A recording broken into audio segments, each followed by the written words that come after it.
ہر انسان کو جو ہے وہ سوچنا سمجھنا چاہیے کہ ہاں جی اس کے آگے زندگی کا مقصد کیا ہے، اس نے آگے کیا کام کرنا ہے۔ ویسے تو ہر انسان کے بہت سے خواب ہوتے ہیں کہ ہاں جی میں نے یہ کرنا ہے، میں نے وہ کرنا ہے، لیکن ہمیں بیٹھ کے یہ بھی سوچنا چاہیے کہ آگے جا کے اس کا کوئی خاص مقصد واضح ہو رہا ہے یا نہیں۔ اگر تو کوئی ان کو خاص مقصد واضح ہو رہا ہے کہ ہاں جی ہمیں یہ کام کرنے سے یہ حاصل ہو سکتا ہے، ہمیں، ہماری فیملی کو، معاشرے کو، تو پھر ہمیں وہ کام کرنا چاہیے، ورنہ ہمارا وقت بھی ضائع ہوتا ہے اور ہمارے جذبات بھی جو ہیں وہ ضائع ہو جاتے ہیں کہ ہاں جی اس کام سے ہمیں کچھ بھی حاصل نہیں ہونا ہے۔ اور بہت سے نوجوان ہیں جو صرف اپنا سوچتے ہیں کہ ہاں جی مجھے بس پیسہ کمانا ہے، کسی طرح بھی جو ہے ہم لوگ کما لیں، لیکن وہ معاشرے کا نہیں سوچتے ہیں۔ تو اس میں ایک خاص چیز یہ بھی آ جاتی ہے کہ آپ نے اگر اپنی خواہشیں پوری کرنی ہیں، اپنے خواب پورے کرنے ہیں، تو آپ معاشرے کا بھی سوچیں، کیونکہ ہر کوئی یہی کہتا ہے اور یہ سچ بھی ہے کہ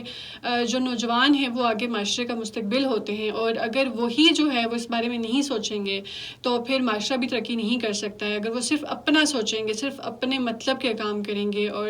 یہ چیزیں جو ہیں یہ بہت عام ہوتی جا رہی ہیں، ہر انسان جو ہے وہ صرف اپنا سوچ رہا ہے کہ ہاں جی میں نے یہ کرنا ہے، میں نے وہ کرنا ہے، لیکن وہ معاشرے کی باتیں جو ہیں وہ بہت کم لوگ جو ہیں وہ کرتے جا رہے ہیں۔ اور وہ ایک ہوتا ہے نا کہ اگر آپ نے کامیاب ہونا ہے، ایک اچھا انسان بننا ہے، تو وہ پیرنٹس اکثر بولتے رہتے ہیں کہ ہاں جی تم غلط سنگت سے دور ہو، غلط دوستوں سے دور رہو۔ تو یہ سچ ہوتا ہے، ایک ٹائم پہ ہمیں آ کے سمجھ آ جاتا ہے کہ ہاں جی یہ سچ تھا، کیونکہ صحبت کا اثر جو ہے وہ بہت زیادہ ہوتا ہے۔ اگر ہم